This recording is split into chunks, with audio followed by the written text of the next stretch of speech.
رہائی کی چٹھی ملی ہے اور شفاعت کرے حشر میں جو رضا کی سوا تیرے اس کو یہ قدرت ملی ہے۔ آج کی یہ محفل نیوڑا شریف کی سرزمین پر عرس حفیظی کے حوالے سے انعقاد پذیر ہے۔ حضور صاحب سجادہ کی موجودگی میں یہ محفل اب اپنے اختتامی لمحوں کو پہنچ رہی ہے۔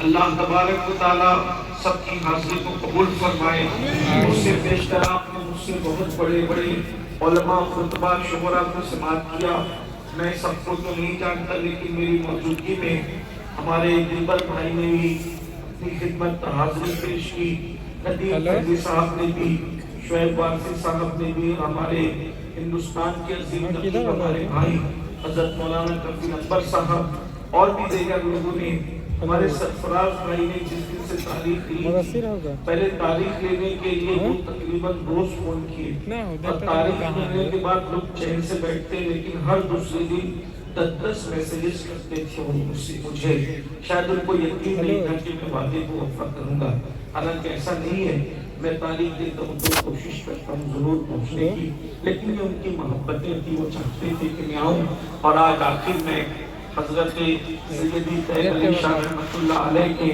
لائق و فائق خلیفہ ان کی بارگاہ میں حضرت سیدی حفیظ میاں رحمۃ اللہ علیہ کی بارگاہ میں عرس کے موقع پر حاضر ہوں۔ 2 بج چکے ہیں اور یہاں سے 3 بجے ہمیں نکلنا ہے شاید، تو اب وقت بھی بہت ٹھیک ٹھاک ہے اور آپ سب لوگ محبتوں کے ساتھ نصف شب گزرنے کے بعد بھی کھڑے ہیں اور کافی تعداد میں، بیٹھوں سے زیادہ کھڑے لوگ ہیں۔ اللہ تعالیٰ بیٹھنے والوں کو بھی، کھڑے رہنے والوں کو بھی اپنی شان کے مطابق بہتر صلہ عطا فرمائے۔ کچھ باتیں عرض کرنی ہے، وہ اس کی تقریب ہے۔ میں آج آپ کے سامنے ولی کی پہچان پر گفتگو کرنا چاہتا ہوں۔ اس کی وجہ یہ ہے کہ جس طریقے سے آج دنیا میں نقلی مولوی بن گئے، جیسے دنیا میں نقلی پیر بن گئے، جیسے دنیا کے اندر نقلی سید بن گئے، جیسے دنیا کے اندر نقلی نقیب بن گئے، نقلی ادیب بن گئے، نقلی شاعر بن گئے، ویسے دنیا کے اندر نقلی ولی بھی بن گئے۔ نقلی مولوی بننے سے اتنا نقصان نہیں ہوتا جتنا نقلی ولی بننے سے نقصان ہوتا ہے، اس لیے کہ انسان مولوی کو تو شک کی نظر سے دیکھتا ہے مگر ولی کو شک کی نظر سے نہیں دیکھتا۔ آج کل ولایت کی نشانی یہ ہے کہ جس کا جبہ خوبصورت ہو وہ اللہ کا ولی ہے، جس کی پگڑی خوبصورت ہو وہ اللہ کا ولی ہے، ہاتھ میں تھوڑا سعودی کا مہنگا سا عصا ہو وہ اللہ کا ولی ہے، مہنگی شہنی تسبیحاں ہے ہاتھ میں اللہ کا ولی ہے، ٹوپیاں اونچی اونچی ہے اللہ کا ولی ہے، کوئی قبرستان میں بیٹھ کے نشہ کر رہا ہے، بھنگ پی رہا ہے، چرس پی رہا ہے، وہ اللہ کا ولی ہے۔ اور کچھ ہمارے جیسے لوگ بھی ہیں جو ڈھونگ کرنے میں جو ہے وہ اللہ کو اکبر بازی لے جاتے ہیں کہ چلے بھائی نشہ کرنے والوں کو لوگ ولی نہیں مانتے، تسبیح پڑھنے والے کو تو ولی مانتے ہیں، نماز پڑھنے والے کو تو لوگ ولی مانتے ہیں، داڑھی رکھنے والے کو تو لوگ ولی مانتے ہیں، تو چلو اتنا کر لیتے ہیں تاکہ ہم بھی ولیوں کی صف میں آ جائیں۔ اچھی طرح یاد رکھنا، نمازی کسی کو نیک بنا سکتی ہے، تسبیح کسی کو نیک بنا سکتی ہے، امامے کی خوبصورتی کسی کو جو ہے وہ خوبصورت انسان بنا سکتی ہے، لیکن ولی نہیں بناتی، اس لیے کہ ولایت کا معیار الگ ہے، ولایت کا معیار الگ ہے۔ اللہ اکبر، میں ولی بنانے والے کی بات کروں، اگر اپنی بات کروں تو آپ کو اعتراض ہوگا، اس لیے میں اپنے جوانوں سے کہتا ہوں کسی کو نیک مانو، اس میں کوئی شک نہیں، بلکہ ہر انسان کو اپنے سے زیادہ نیک مانو، یہ اچھی بات ہے، حسن ظن ہے، لیکن کسی کو جلدی سے ولی مت کہا کرو، اس لیے کہ اگر آپ کسی کو ولی کہتے ہیں اپنی مرضی سے تو گویا کہ آپ اللہ پر بہتان لگاتے ہیں، جس کو اللہ نے ولی نہیں بنایا اس کو آپ ولی کہتے ہو تو گویا کہ یہ معاذ اللہ آپ اللہ پہ بہتان لگا رہے ہو۔ ولی کون بناتا ہے؟ اللہ ولی بناتا ہے، اور اللہ کے اسم سے اگر کوئی ولی بناتا ہے تو اس ولی بنانے والے کو حیدر کرار علی ابن ابو طالب کہتے ہیں، اس لیے کہ قاضی ثناء اللہ پانی پتی فرماتے ہیں حضرت آدم کے دور سے لے کر آج کے زمانے تک جتنے بھی ولی بنے ہیں وہ علی کے فیضان نظر سے ولی بنے ہیں۔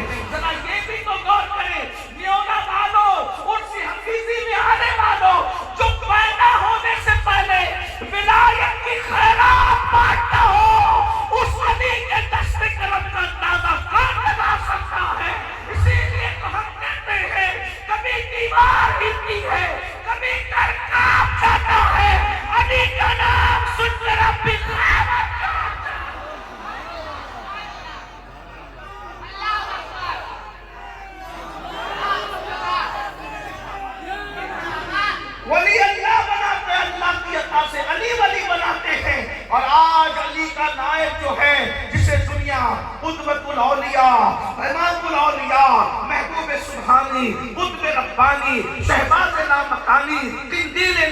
ثانی غیاث الکونین غوث العالمین سیدنا شیخ عبد القادر جیلانی کے نام سے جانتی ہے. سرکار غوث اقمام ولی بناتے ہیں. میرے امام کہتے ہیں حکم نافذ ہے تیرا خامہ تیرا سیف تیری، حکم نافذ ہے تیرا خامہ تیرا سیف تیری، تب میں جو چاہے کرے دور ہے شاہ تیرا.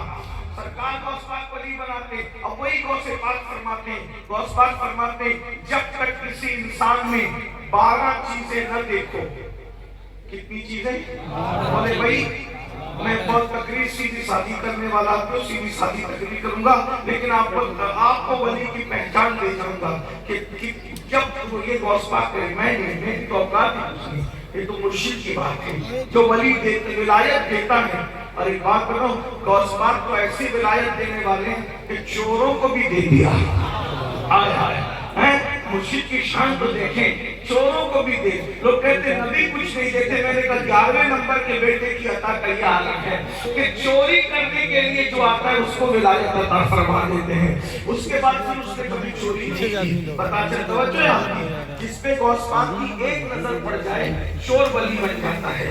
اگر کوئی مذہب کے ہولیے میں چوری کر رہا ہے اس کا مطلب ابھی تک اس پر غوث پاک کی نظر نہیں پڑی ہے، ابھی تک اس پر رسول پاک کی نظر نہیں پڑی ہے.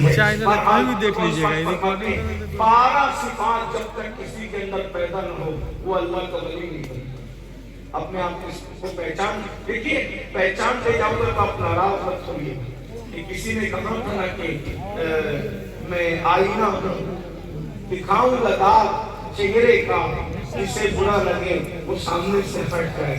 یقیناً آپ کو تکلیف ہوگی. آپ کو تکلیف اس لیے ہوگی کہ آپ کے بہت سارے رضی اللہ رحمۃ اللہ علیہ اس سب سے خالی ہو گئے، اس لیے آپ کو تکلیف ہوگی.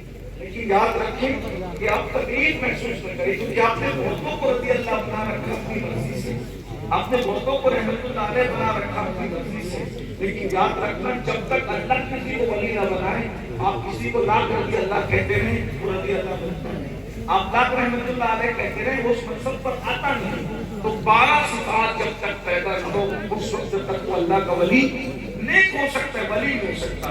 اللہ اپنی 2 صفات سے جتنا چاہتا ہے اس کو حصہ عطا کرتا ہے. اللہ کی 2 صفات سے اللہ اس کو جتنا چاہتا ہے اتنا حصہ عطا کرتا ہے. رسول اللہ کی 2 صفات سے اس کو جتنا چاہا جاتا ہے اتنا حصہ عطا کیا جاتا ہے. صدیق اکبر کی 2 صفات سے اس کو متصف کیا جاتا ہے. فاروق اعظم کی 2 صفات